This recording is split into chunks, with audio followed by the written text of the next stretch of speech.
All right, welcome to the Be Bad Already podcast. I'm on today with Jacob Baadsgaard, founder of Disruptive Advertising here in Salt Lake City. As usual, I'm going to let him introduce himself and kind of give a background where you come from and everything about yourself. So, welcome. Hey, thanks for having me. I like you mentioned, just operating out of here in Utah, and started Disruptive Advertising in 2013. And we've kind of gone from myself and a buddy from high school working out of my basement to got a pretty good operation running now. We've got about 160 people in the company. We service about 600 companies worldwide. And companies hire us because they lack the bandwidth or expertise to drive growth from Google and Facebook, which is primarily where we help them. And so that's why they come to us. And, I'm just really passionate about entrepreneurship, personal development, fishing, and my family. I've got 3 girls, and we found out we've got our first boy cooking in the oven. Oh, congratulations. Yeah, so life's good. Awesome. So what type of fishing do you do? All kinds. I am not a purist. I do enjoy fly fishing, and I'm actually pretty good at it. And I'm not afraid to put on a worm or power bait either if I'm with my kids and at the lake and just want to have a good time. And I've recently gotten into some more ocean fishing, both fly and live bait type things, and trying to check some off the bucket list. Yeah, awesome. Funny because I asked because being in Utah, we're both in Utah. Yeah. When I moved here to work for a property developer, and my GM at the time, he's a big fly fisher. So he'd tell me, he's like, I'm going to take you one day. I'm going to take you one day. Never got around to it. So I asked, maybe it's Utah, big fly fishing and stuff. The other thing is I remember when I was younger, my dad took me on a boat out in the ocean. I don't know, I must have been like 8 to 10 years old or something like that. We went deep sea fishing, and a few hours into it, I was like, Dad, I'm sick. It must be something I ate. And he just laughs at me. He goes, nah, it's not because something you ate, you're seasick. So, But that was a good experience. So yeah. There was a last fishing trip too. My wife was there, and she's a very big animal lover. And we caught 2 swordfish, or are they swordfish? Something down in Cabo. And you know how they what they do before they have to get on a boat. And she was freaking out. So, yeah, but it was a lot of fun. Well, cool. Well, I'm pumped to talk to you, about your company, because it's only been about 6 years, and you've grown that fast. What do you attribute to that growth? Because there's some people never hit, those types of numbers with employees and all that stuff. So, what do you what is it? What was the contributors to your growth? I think there's a few things that have played into that. Number one is Disruptive was my kind of second business that I was getting off the ground. And the first one was pretty short-lived, but pretty lucrative. And so it allowed me to fund the company without having to use debt or financing or raising money.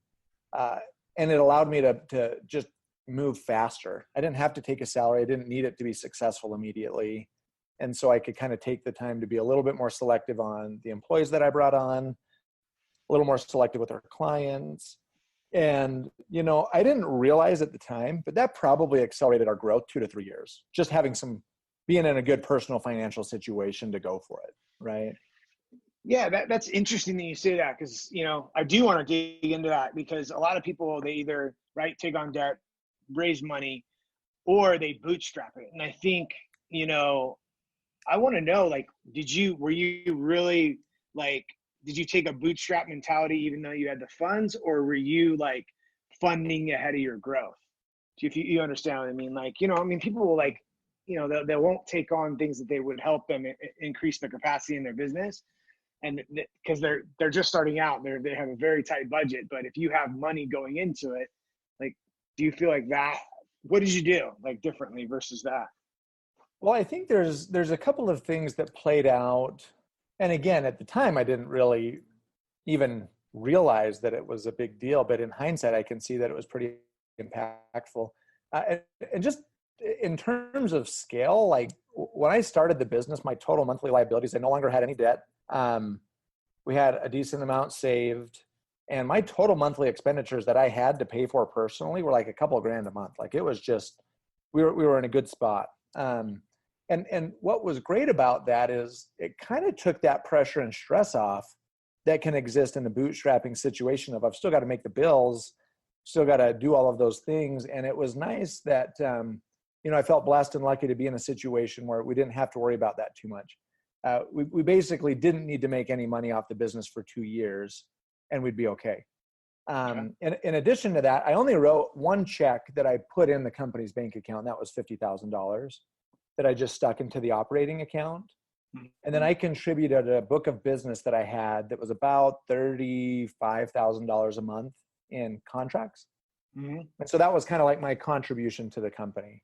And then rather than trying to get money out, just use that money. Hey, let's hire people. Let's actually start just growing and building and making that happen. And so I took more of the sales responsibility to get clients in the door, get them aligned with strategy and direction, and then allow the team to execute on that. And that's like stage one for every entrepreneur, right? Is how far can I amplify myself? And that's usually where most agencies get to, is anywhere in that 5 to 10 people range, where the owner or the founder or potential partners or co-founders, we've really gone as much as we can sell from our networks and hustling. We've gone as far as we can and still having touch and pulse with all the clients. And that's where most get stuck, right? And so one of the biggest challenges that we had to kind of like figure out to overcome that together in the business, because at that point I didn't have any partners, right? It was me. I had one early on, but it was the wrong fit. So we ended that pretty quickly. But what I realized is, hey, I've got to start replacing myself. And I made the rookie mistake that I think a lot of people do, which is I'll just hire someone that's going to be so great at it, I don't even need to help them. They'll just come and take it off my plate, right? Yeah. Because, that's definitely setting someone up for success. Yeah. How'd that go? Didn't go, went and hired a couple of more experienced salespeople and said, hey, you're just going to take sales off my plate now, right? Yep. Great. Yeah, that didn't work. And so lost some momentum there and kind of had to come back and revisit. And what's happened with the success that we've had in the organization is just taking my time to find the right person, and then taking even more time to invest personally in their growth and development and experience. And the investment that it took to get my first salesperson to a point where they were independently closing, setting good expectations, aligning the strategy with what we could do with the business's actual goals. And that's like 12 to 18 months of a lot of coaching and closing their deals for them and letting them experience it. And that's, that's a scary investment, because what happens if it doesn't work out and you're 14 months down that path? Yeah, absolutely. And so that's kind of what it took, both on the execution and fulfillment of our contracts on the sales side, and kind of just one thing at a time, of taking the time to invest in that. And I've always invested in coaches that were able to help me think through and strategically kind of work through those situations, find the right people, invest, and just get them up to speed. And then they do that. So that gets you from 5 to 15 people to, 30, 40 people, because now you've got a couple of key leaders in the company, right? Kind of just expanded.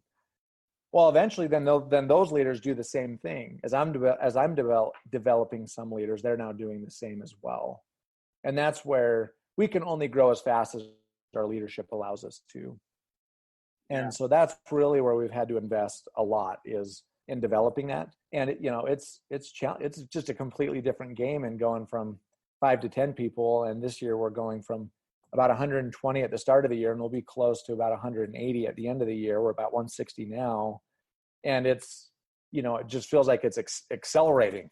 And it's hard to stay on top of and keep all the leaders trained and developed and aligned with the vision and the culture and the core values. And man, it's fun, but it's hard. Yeah. I totally get it. You said something that is a little bit about against the cultural norm, right? Because I saw some comment in a group saying hire fast and fire. Sorry, what was it? Oh yeah, it was hire slow. You did that. But I'm completely wrong there. They were saying that but Good. that development was, have you found that you tried to go out and hire talent, right? And generally I've heard with a lot of business owners that it's hard unless you're gotta have the resources and this massive company you can hire it works a little bit better. But with the smaller business, technically in that category, right, you're not too small anymore, but developing that person from within, that taking, let's say, your salesperson that's maybe just the bottom of a BDR, business development representative, and just developing them over time. Have you found that to be a better strategy? So I think that both are necessary. And the challenge is for small businesses to go get a legitimate A player to the table with proven experience. You're gonna likely give up a lot. You're either gonna give up a lot of money or you're gonna give up equity to get that person, and that's a really high cost early on in an organization. Yeah. And I've actually had more success in developing less experienced but high potential individuals. I've had more success doing it that way than going and hiring the big guns. Now, I think it depends on stage, role, and there are some roles when it comes to marketing, sales, and fulfillment for my business. I know how to do all of that, and I can do it better than anyone in the company, right? Yeah. So my ability to grow and develop them, I have that ability.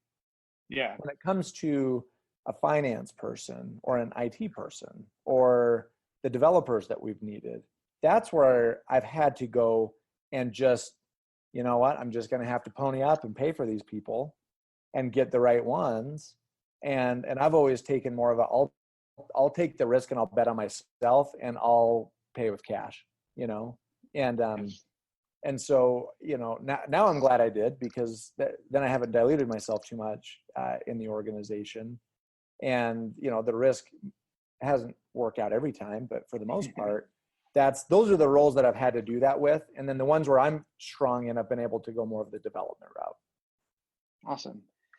You said something about you've hired coaches. Can let's talk about that a little bit. If you don't mind sharing who you've worked with, and what benefits you've got out of that, and what's been the most impactful. There might be multiple, but. So I've worked with a number of coaches. I had a kind of like an outsourced CFO of sorts, basically since day one, that helped me have clean and easy and interpretable profit and loss statements, to come up with compensation plans that aligned costs with revenue so that it was scalable and actually worked for the business. So I invested a lot in having financial support. I had a sales coach to kind of help me understand how I sold and how I could turn that into a process and teach someone else how to do it. Mm-hmm. I've had a couple of general business coaches that were probably as much therapy as it was coaching, Trust me, because I get it. I'm more crazy and emotional than I'd like to admit. And, but I would even say some more of the impactful ones is I've had coaches to work with me on specific habits I'd like to change or implement. Done marriage counseling a lot during the process of getting a business off the ground and going. That's been, really impactful and a big reason why I'm happily married today still. Needed to invest there. And then more recently, I found a lot of success in, I've found a coach that had grown, built, and sold an agency. And so had just kind of been there, done that, and has been able to provide a lot of support, and understand at a level that most coaches wouldn't, what I'm going through and how to support me through that. So that's I've spent a lot of money on it.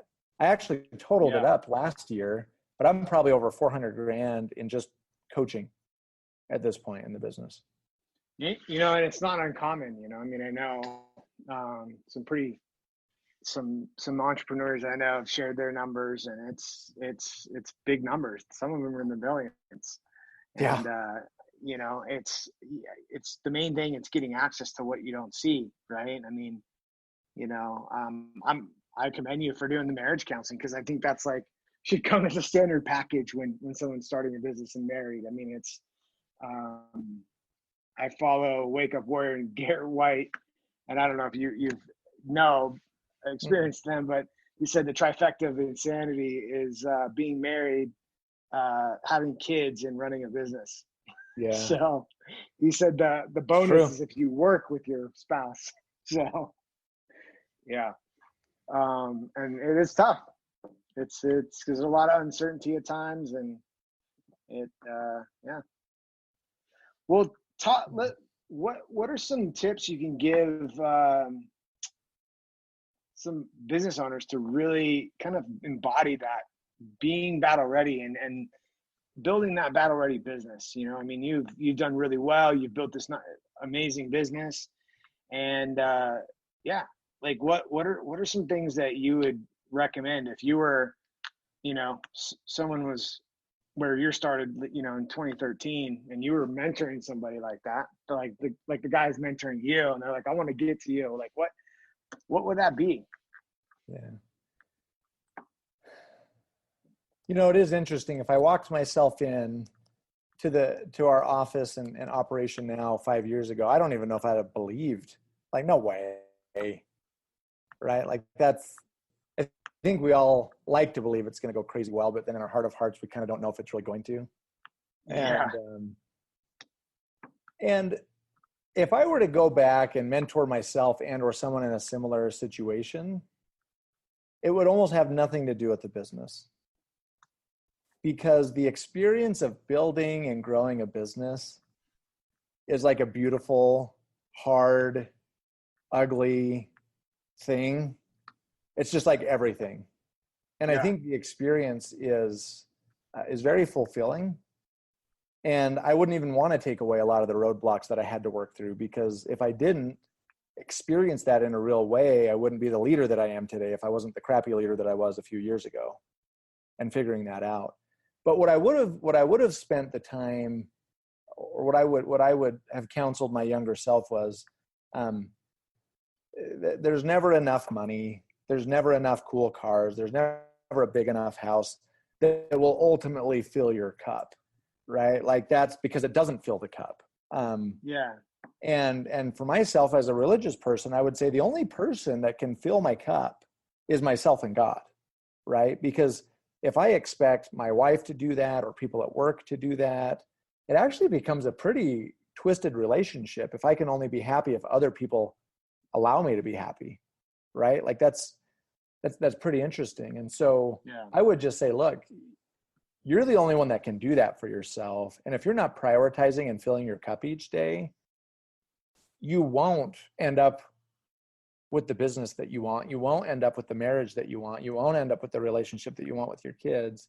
Because at the end of the day, the only thing that I can do is bring my best self to each of those. And then the outcomes become what the outcomes become. But my influence is best when I bring my best self to the table.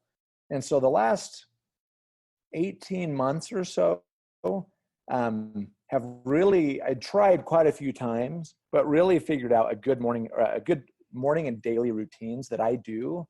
And I don't come to work until I do those now. And if you've ever read The Miracle Morning, I follow a lot of the principles in that, which is I wake up, I have some time with silence, affirmation, visualization. I do some good exercise. And then just go through that process. I listen to a good book on the way in. I write in my journal at night about what was hard and what was great and all those things. And when I do those things, I am a better husband. I am a better business owner. I am a better father. And that's the only thing I would have said, look, you're going to be a lot more successful at all the things you want to be successful at if you prioritize your own personal well-being, mentally, physically, emotionally, and spiritually. You take care of those things on a daily basis, the rest will take care of itself. Awesome. Yeah, I was going to ask you more about your routines and that, so, you mentioned spiritually. How do you, on a daily basis, how do you do that? How do you fill your cup? I love to read the scriptures every day, actually. And so I read the Book of Mormon every day. Okay. And then I do my visualization and prayer and meditation.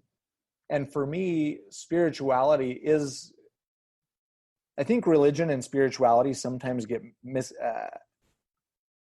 I think incorrectly categorized as the same thing. Because I know people that are very religious that I don't consider spiritual. And I know people that are very spiritual that I don't see as very religious, right? And I think when done correctly, there is a lot of overlap, but they're not the exact same things. And so for me, it's just uplifting literature or content that gets my mind and my heart and my spirit right. Visualizing how I want my day to go and who I am and who I want to be. That's what kind of gets me spiritually right. And then believing that there is a higher power and that I've got backup when I'm battle ready, like I've got backup. You got the best backup, right? Yeah. Cool. So, what do you see? Let's talk about your clients. Like, who's your typical client, ideal client, or is it all over the place? Yeah. If I described it in like a bell curve, we've got our enterprise clients, that are the large national brands, huge budgets, require lots of team members working on those. And then we've got small niches that we like to work in, like in home services or healthcare, think of like roofers, dentists, those kind of things. But our torso, like the 80% of the clients that we work with are typically spending between about $10,000 to $50,000 a month on Google or Facebook advertising. Mm-hmm. They've got a business model that's working. They just don't know how to grow it. And they've started spending money on digital marketing and it's just not driving a lot of value. They're either doing it in-house, wearing too many hats, or working with an agency, not getting great results, or measuring and even knowing if it's making a difference. Like that's the clientele that comprises the majority of those that we work with. Okay. Awesome. So where do you see, what's your future vision of your company? Where are you going? So, our vision statement is we'll do 100 million in revenue in 2025. Okay. And driving measurable growth for 2,000 customers. Okay. And for me, the number is less meaningful than what that represents, because we've got our mission statement, we've got our core values, and at the end of the day, if we get to some revenue number but we're not proud of who we are or the impact that we're having, then I don't really care what number we get to, right? But when living true to our values and like improving lives through results that we drive for our customers and for the people that work here, well, then 100 million just represents a big ass impact in the world, right? Yeah.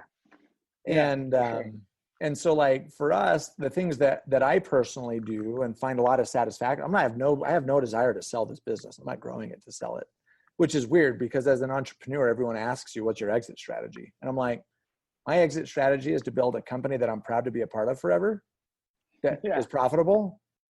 Yeah. Like you don't hear that very often, right? Because really, what are you going to do? You sell and then what, And so now I've like converted that into, I teach this personal leadership development course in the mornings that's optional with a high degree of accountability and help people develop those habits. I teach a finance class so that people understand how to make more money and what to do with it when they've got it so that they can be set up for success financially. And like, we're here to win at life together with each other and with our clients. And when we're winning at life, like that's what it's all about. And the rest of it, like, we'll figure that out. Awesome.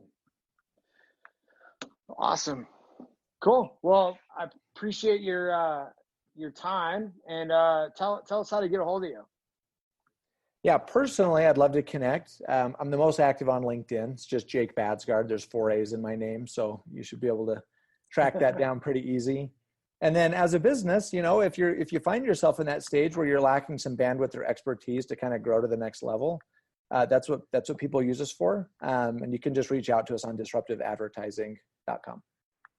Awesome. Well, I appreciate your time and be honored to talk to you. Okay, great. Thanks.